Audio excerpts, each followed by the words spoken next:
부천 FC의 이야기입니다. 이랜드를 잡고 올라왔던 성남과 0대0 지루한 무승부를 거두면서 승강 플레이오프에 진출했었는데 이 승강 플레이오프에서 부천 FC가 보여준 모습은 완전히 달랐어요. 수원 FC를 쉴 틈 없이 괴롭히고 두드리면서 당당히 1부에 올라서게 됐습니다. 그래서 준비한 코너 부천은 어떻게 꿈을 이뤘는가입니다. 한번 시작해 보도록 하겠습니다. 일단 첫 번째로 이영민 감독님 올해로 5년 차입니다. K리그 전체로 봤을 때 사실 5년 동안 부임한 감독은 사실 거의 없다시피 하죠. 제 기억으로 가장 마지막에 누구였더라? 그거 최강희 감독님 아니었나?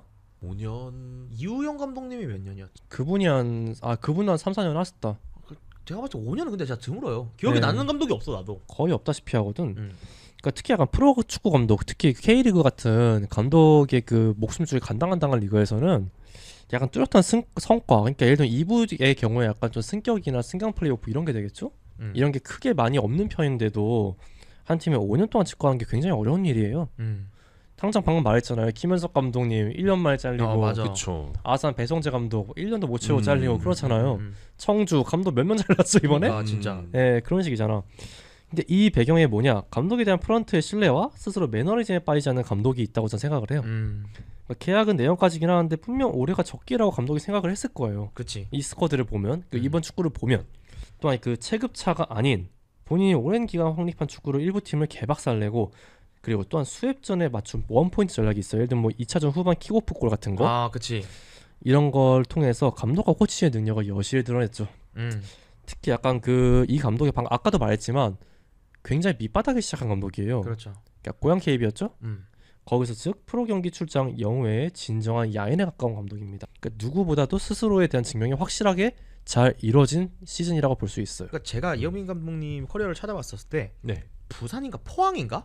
포항이었던 것 같아요. 포항인가에서 처음에 뛰려고 들어갔는데 당시 포항 라인업이 너무 빡세서 군입대를 했다가 상무팀으로 군입대를 했다가 그리고 나서 돌아왔는데도 자리가 없어서 그 고향 KB가 처음에 이제 창단할 때 이제 테스트를 보고 창단 멤버로 시작해서 거기서 뛰셨던 분이었거든요. 그래서 고향 KB의 사실상 역사이신 분이기도 합니다. 좀 넘어갑시다. 네.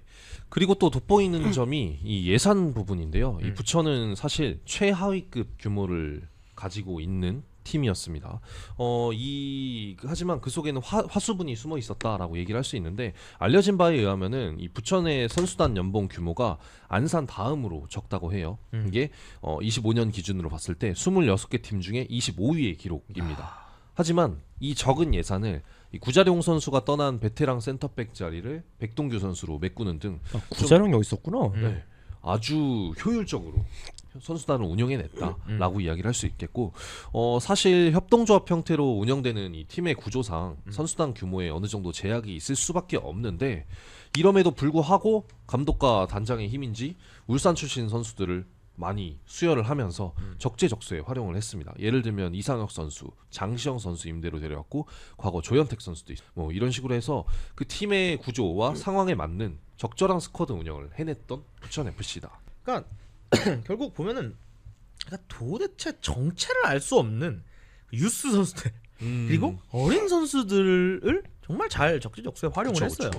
그 이번 시즌에 승강 플레이오프 2차전에서 골 넣었던 그 김규민 선수라고 있는데 이 선수가 김규민의 로컬보이, 그러니까 김규민이란다. 이 선수가 부천의 로컬보이예요. 부천 출생의 U12, U15, U18 거친 성골 유스. 그러니까 우리로 따지면 뭐 약간 전 김주성 선수 같은 그런 뭐 느낌? 만약에 조용욱 선수가 오상구 유스였다면 이런 느낌이지 않았을까? 로컬보이인 선수를 이렇게 잘 써가지고 여기까지 올라왔고 유스 출신 그 성신 선수, 남현욱 선수, 이충현 선수. 그러니까 사실 잘 모르실 거예요. K리그 2를 많이 보지 않으신 분들께서는 잘 모르실 건데 그리고 사실 K리그 2를 봤더라도 잘 모르는 선수들이었을 거예요. 어린 선수들이니까. 셋 다 잘 몰라요. 뭐 데뷔골 넣고 아니 뭐 데뷔전 가지고 뭐 준프로 출전하고 근데 이런 알짜배기 선수들이 출연을 하면서 참 이 없는 살림을 이렇게 끌어다 쓰는구나에 좀 활용을 보여줬던 것 같아요. 그리고 제주 유나이티드 출신의 그 홍성욱 선수는 어린 나이에도 부천의 3백의 핵심이 이제 되었거든요. 이 선수 27년까지 재계약을 또 마친 상태입니다. 네. 그 얘기해 주셨는데 그 구단회관님 리님께서 부천에서 육성된 K리거가 서명관 선수, 안재준 선수, 조현택 선수, 오재혁 선수 등이 있다고 또 이야기해 주셨고 특히 김강산 선수도 있다고 하네요. 특히 이 팀의 울산 출신 유수들을 굉장히 잘 키워요. 맞아요, 맞아요. 네. 아니 서명관 선수도 그렇잖아요. 서명관 선수도 사실 부천에서 잘했다는 건 알고 있었거든. 근데 울산 가서 첫 시즌 만에 K리그 1 레귤러급으로 자리 잡을 수 있을까라는 솔직히 물음표는 많이들 가지고 있었다고 생각을 하는데 그쵸. 난 그래도 서명관 선수가 레귤러급 이상으로 활약을 했다고 생각하거든. 국대 컨텐더급으로 올라갈 수 있는 모습이었다고 생각해요. 시즌 초반기 퍼포먼스는. 나이가 이제 아직 어리기도 하고 하니까. 그쵸. 충분히 이런 거 보면 신기하죠. 부천이라는 팀이 참. 야, 맞네. 김강산도 부천 출신이네. 네. 김강산도 참 잘하는데. 그니까요. 네. 이렇게 한번 얘기를 해봤고 부천의 그럼 올 시즌 주요 선수에 대해서 한번 이야기를 해보려고 하는데요. 첫 번째는 방금까지 얘기했던 홍성욱 선수입니다. 그러니까 제가 이 선수 처음 봤던 게 남길 시절 그 제주 때거든요. 한 시즌가 있었어. 내가 기억하기로 내가 임대연나로. 그래. 하여튼 그래서 뭐 어린 나이에도 되게 야마 있는, 약간 좀 다른 말로 하면 싸가지 있는, 싸가지 없는, 그러니까 포지티브한 그런 수비를 보여줬습니다. 하지만 백스리 전반적으로 박스 내 파울이 많았어요. 왜 내가 기억하기도 그 남길 때 이 선수 내가 기억한 게 박스한 파울로 기억을 하거든. 핸들이었나 그튼 그거였어요. 그러니까 이거는 근데 결국 어쨌든 어린 나이이기 때문에 극복할 수 있는 영역 아닌가? 그쵸. 그리고 어렸을 때는 약간 경험이 부족하니까 그렇지. 어쩔 수 없이 거칠어지는 부분이 있어. 맞아. 몸이 먼저 나가게 되고. 그리고 말리는 거죠. 그리고 그렇겠지. 몸이 먼저 나가도 결국 막아내면 돼. 그렇지. 그거는 싹수가 있는 거예요. 말했다시피 포지티브하고 야마 없는 거죠. 그렇지. 그렇지. 아무튼 네. 다음 선수 또 박현빈 선수입니다. 박현민 선수 같은 경우에는 참 눈독이 많이 들더라고요. 잘한다. 인천에서 업어온 중원의 보물입니다. 부천의 보물인데 이 외모는 되게 약간 그 뭐랄까 약간 귀엽다? 뭐라고 해야 될까 하여튼 거칠 것 같은 느낌은 아니에요. 맞아요. 얼굴을 평가하고 이런 게 아니라 뭔가 되게 예쁘게 축구할 것 같은 인상을 받았는데 막상 외모와 달리 꽤나 거친 플레이를 이제 합니다. 이 선수가 지금 링크나고 있는 팀들의 몇몇만 봐도 이 선수의 활약은 좀 미루어 짐작을 할 수가 있습니다. 다만 카드 관리에 좀 약해요. 그러니까 경고가 좀 잦고 퇴장도 있고 위험 지역에 파울도 좀 있고. 박현민 선수 사실 서울도 링크가 나지 않았었나요 이번에? 나고 있어요. 지금 나고 있는 걸로 알고 있고 막 또 인천도 링크 나고 있지 않나요? 많이 나고 있을걸요? 지금 이 팀 저 팀 되게 많이 나는데 이런 유형의 선수가 어쨌든 K리그에 많이 없기 때문에 더더욱 그럴 거고 심지어 본인도 굉장히 잘했고 그래서 아무튼 이번 2025 시즌에 부천을 이제 책임졌던 핵심 선수 중에 한 명이었다 이렇게 좀 평가를 드릴 수가 있을 것 같습니다. 세 번째 선수는 김영근 선수입니다. 네, 부천 출신 골키퍼의 PTSD가 있을 법한 서울 선수들도 인정할 수밖에 없는 김영근의 플레이 굉장했습니다. 특히 그 프로과 승강 프로 때 너무 잘했죠. 그쵸. 잘하던데 김영근 선수 진짜 잘하더라고요. 그냥 부천 출신이 그냥 사실 부천이 못 키운 선수라는 건 좀 없다고 저는 생각을 해요. 일단 미드필더 잘 키우고 센터백도 잘 키우고 풀백도 잘 키우고 다 잘 키우는데 골키퍼는 진짜 화수분 같아요. 근데 사실 최철원 선수도 그때 굉장히 잘했어. 되게 잘했어. 리치도 길다고 느꼈고 음. 되게 반응 속도도 빠르다고 느꼈는데 결국 이게 긁지 않았던 복권이었던 거지. 그때 우리가 느끼기에는. 근데 근데 사실 저기도 부천 아니에요? 내가 그렇게 선수? 좋아하는. 저기 어디 상무에서 뛰던 근데 전역한. 근데 이 선수는 부천이 활용을 안 할 것 같아요. 활용을 안 할 것 같아. 아무튼 가만 보면 참 골키퍼 풀도 참 좋은 것 같아요 부천이. 마지막은 김현엽 선수입니다. 부천 FC의 서브 키퍼로 올해는 코리아컵과 마지막 라운드만 출전하긴 했었는데 이 나올 때마다 좋은 모습을 보여줘서 선정을 해보았습니다. 이 김현엽 선수의 활약으로 부천은 코리아컵에서 4강 진출이라는 눈부신 성과를 기록하기도 했었는데요. 이렇게 해서 부천의 주요 선수를 정리해봤는데 아마 다들 뭐야 이렇게 끝이라고? 아직 한 명이 남아있는데? 라고 생각하실 것 같아요. 바로 바사니 선수입니다. 이 부천FC의 역사를 썼던 바사니 선수입니다. 구단 최다 공격 포인트를 갱신했다 하더라고요. 약간 그 바시성 가진 외국인 선수들이 부천에서 잘해요. 마그니뉴, 바사니. 기억하세요. 바사니 이전에 마그니뉴가 있었습니다. 부천에는. 근데 뭐 주요 선수가 걸어가기 아까워요. 왜? 이 선수는 2부 최고의 선수였어요. 제가 보기에는. 구단 최대 공격 포인트 갱신 말 다 했습니다. 그러니까 괜히 이게 솔직히 말하면 전 처음에 작년에 이영민 감독이 바사니 그렇게 쓰는 거 아닌데 하고 데려왔을 때 저 양반이 약간 노망이 났나 싶었거든요. 그 정도인가? 그러니까 그 정도 선수는 아니라고 생각을 했거든. 근데 이게 웬걸 너무 잘합니다. 그 승강 프로 1차전, 2차전에서 보여준 슈퍼 캐리 모드. 승강 플레이오프 역사에 들만한 어마어마한 활약이었어요. 그치. 네. 너무 잘했지. 작년에 그 주닝요가 어. 아산에서 활약도 어마어마했거든요. 맞아요. 근데 차원이 달라요. 맞아요. 이 선수는 승격을 만들어내 버렸잖아. 맞지. 네. 박대훈도 지난 승강 플레이오프 때 잘했던 걸로 기억하거든요. 박대훈, 주닝요 너무 주닝도? 잘했잖아요. 근데 결국 그들은 완성하지 못했어. 승격을 못 시켰어요. 그러니까 예, 세징이 하나 벽을 못 넘었단 말이야. 정작 그 둘은 일부러 왔는데. 아무튼 그때 뭐 한정된 예산 속에서도 부천이 본인을 믿어준 이유를 증명한 것 같아요. 위민한 거죠. 그렇죠. 그러니까 수원 바산이 외팜이라고 하기에는 일단 수원이 바산이 판 게 아닙니다. 그렇지. 왜? 그때 수원은 임대였어요. 맞아. 그리고 바산이 본인도 본인의 맞는 팀을 잘 찾은 것 같아요. 그리고 그 당시 수원은 바산이 하나만 있다고 해서 뭘 할 수 있는 팀도 아니었고 까놓고 그때 바산이가 수원에서 한 거 슈퍼매치 한 골이 별로 거의 유일하지 없었어. 않나. 거의 유일했지. 그리고 솔직히 말하면 부천 가서 스텝 한 것도 있죠. 좋은 감독을 만나서 좋은 팀과. 이영민 감독이 선수 보는 눈이 되게 좋은가 봐요. 그 원래 그러니까. 스카우터 출신인가? 그랬던 것 같은데 내가 아. 그 찾아봤을 때 하여튼 이영민 감독님이 이 선수 보는 눈이 굉장히 좋아서 되게 눈독을 많이 들였던 원래부터 눈독을 많이 들였던 선수라고 수원 가기 전부터 그 외가리님께서 말씀해주신 부천이 진짜 닐손 주니어 선수가 엄청나게 길게 올해 장수 진짜. 외국인 선수였잖아요. 2부의 오스마르. 네. 맞아. 아, 그 근데 오스마르구나. 네, 아무튼 어쨌든 이 닐손 주니어 선수를 내치면서 데려온 바사니 선수가 이렇게까지 엄청난 퍼포먼스를 보여주면서 결국에는 부천의 꿈을 이뤄냈다. 맞아요. 울산 유스 디렉터 출신이에요. 맞아. 그러니까 울산 뉴스를 그렇게 잘 썼구나. 길게 있었던 건 아니었거든요. 그렇다면 이번에는 이영민 감독님과 부천 FC가 펼쳤던 축구에 대해서 한번 얘기를 해보겠습니다. 부천 FC는 올 시즌 어떤 축구를 했다라고 이야기를 할 수 있을까요? 일단 기본적으로 이 2부 리그에서 많이 보이는 전술이긴 하죠. 이 3백 기반의 3-4-3 기반인데요. 많이 뛰는 축구입니다. 2부 리그를 사실 대표하는 팀 컬러였던 거는 난 생각해요. 3백에 많이 뛰는 축구. 이거 잘하는 팀은 승강 플레이오프 이상 갑니다. 보통 그랬던 것 같아요. 이 3-4가 기본적으로 앞에서 밸런스를 잡아주고 앞에서 3위 해주는 축구라고 요약을 할 수 있으면서도 이 과정 자체가 사실 되게 좀 짜임새가 있는 모습이 나오더라고요. 왜냐면 사실 3-4가 수비 잡고 앞에 3위 해줘 하면은 되게 뭔가 없어 보이잖아요. 그냥 해줘 축구 같잖아요.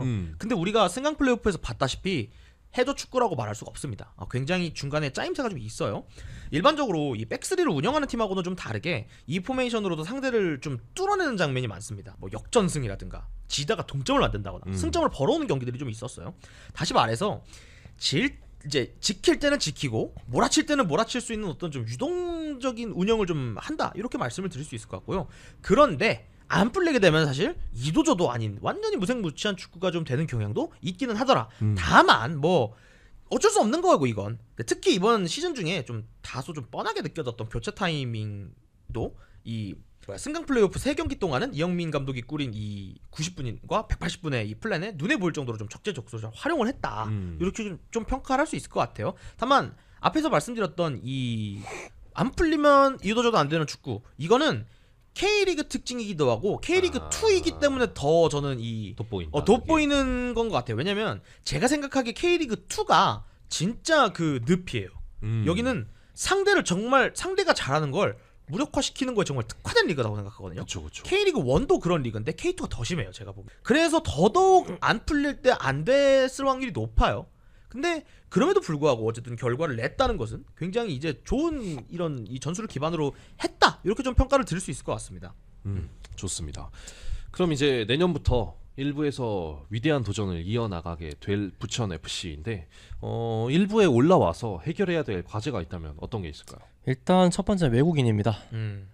일단 1부는 항상 그렇지만 뭐 사실 2부도 그래요. 이거는 결국 K리그는 외국인이 다 해먹는 리그입니다. 그것도 맞죠. 한 50% 정도는. 일단은 카즈와 바사니 같은 경우 내년까지 계약이에요. 그러니까 아직 한숨 돌린 거죠. 나갈 수도 있지만 그래도 가장 잘하는 선수 2명은 잘 갖추고 있다. 대신에 몬타뇨 솔직히 못하진 않았어요. 사실 싱가포르에서 활약 나쁘지 않았습니다. 맞아요. 그렇지만 스코어러와 버텨주는 역할 모두 솔직히 좀 일부에서 먹힐 것인가 라고 하면 좀 애매한 그게 좀 있어요. 이 선수도. 그래서 좋은 대체 상황이 있다면 바꾸는 걸 추천하고요. 선수를 지키는 거. 솔직히 말하면 박현민 선수 같이 이미 일부에서도 되게 인기 많은 선수들 같은 경우는 좀 지키기 힘들 수 있어요. 하지만 최대한 주전 자원을 잘 유지하는 게 중요하다. 실제로 보면 안양 같은 경우도 이번 시즌에 그런 이적 시즌을 보냈잖아요. 지킬 선수 지킬 집토끼 다 지키고 더 좋은 선수 수혈해 와서 1부에서 버틴 거잖아요. 부천도 똑같이 아마 하지 않을까. 그쵸. 그리고 선수를 데려오는 거. 현재 스쿼드로 1부에서 버티는 것이 힘들어 보이죠. 그러니까 작년 승격권 안양보다도 스쿼드 밸류가 떨어져요. 이것도 맞습니다. 왜 예산이 적으니까.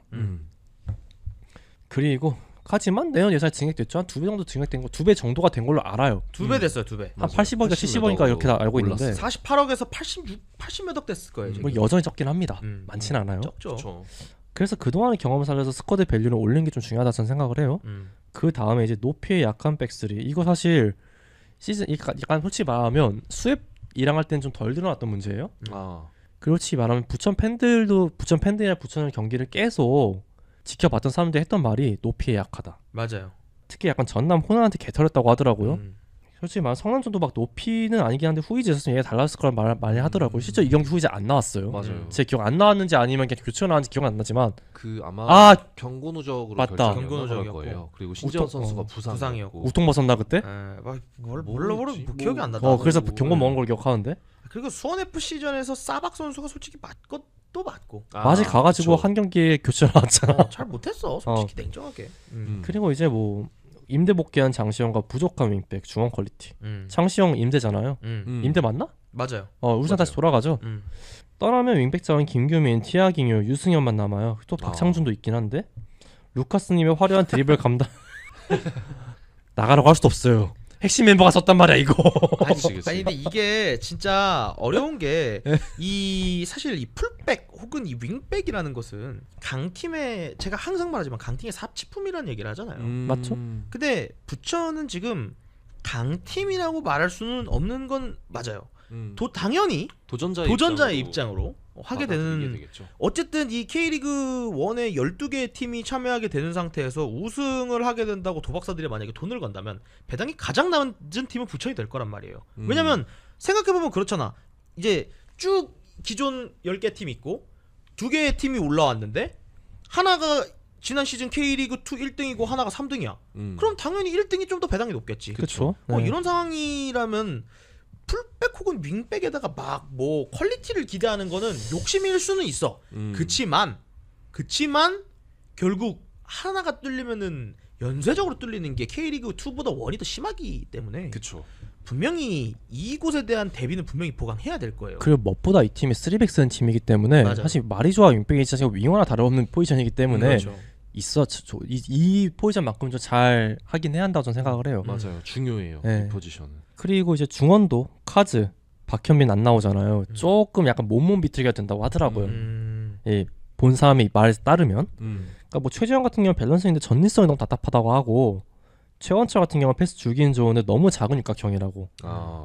그리고 여기다가 이제 이 대본을 좀 작성해준 친구가 있어요. 우리 준환이가. 그렇죠. 준환이가 이 대본에 대한 어떤 그 정보들을 많이 제공을 해줬는데 이 얘기를 꼭 덧붙여달라고 하더라고요. 이영민이 루카스, 둑스, 바산이 3톱 트면 3톱을 쓰게 되면 부천은 상승한다. 이거를 꼭 얘기해달라고 하시더라고요. 김기동이 루카스 둑스 바산 했으면요? 김기동이 루카스, 둑스 이제 바산이 쓰면 6등합니다. 이번 시즌처럼요. 그렇죠. 상승은 가는데. 상승은 가는데 6등합니다. 네. 하여튼 뭐 네. 그러니까 결국 일부에서의 과제는 이 지금 이제 40억 정도가 더 추가가 된 거잖아요. 그쵸. 추정치가. 근데 이 40억을 얼마나 효율적으로 쓰느냐에 달린 것 같아. 사실 여태까지 부천이 그 좋은 모습을 이렇게 보여줄 수 있었던 거는 이 한정된 예산을 너무나도 잘 썼기 때문이에요. 근데 이런 상황에서 갑자기 돈이 2배가 많아졌어요. 이렇게 되면은 오히려 돈을 쓰는 법이 달라질 수 있다. 근데 그렇다고 하기엔 80억 정도는 많은 돈이 아니야. 근데 아니 생각을 해봐요. K리그 1의 물가가 다르다니까. 그치. 그 이게 알아야 할 게 그 80억이잖아. 40억 늘어난 거잖아. 그죠. 이 40억을 다 선수단에 쓸 수 있는 것도 아니야. 그래. 그렇죠. 제가 봤을 때 또 여기서 선수 운영비 또 운영비 있으니까. 플러스 되고. 근데 아마 그건 있을 거예요. 또 분명히 팔리는 선수들이 있을 거예요. 그쵸. 그걸로 이제 거기서도 물론 파는 돈을 전부 다 다 쓰지 선수가 못하죠. 쓰는 건 아니야. 힘들어. 사실 시민들은 특히 힘들어 그게. 그렇지만 아무튼 이 조금 야금야금 걸로 이제 얼만큼 잘 짜임새를 꾸리느냐 이게 가장 중요할 것 같아요 이번에. 사실 부천이 지금 시 전체가 재정적으로 굉장히 많이 흔들리고 있는 힘들지. 상황이에요. 제가 학교가 부천에 있어서 부천이랑 좀 프로젝트를 많이 하거든요. 근데 87억이면은 진짜로 영끌에서 준 수준이다. 이 정도면은 진짜 부천시에서도 양보할 수 있는 거 다 양보해줬고 줄 수 있는 만큼은 줬다라고 얘기할 수는 있을 것 같아요. 그래서 과연 어떤 모습을 보일지 굉장히 기대가 된다. 긴 어둠의 끝을 잡고 있는 소년에게 기적 같은 오아시스를 바라는 소년에게 가로등 불이 켜지길 기도하는 소년에게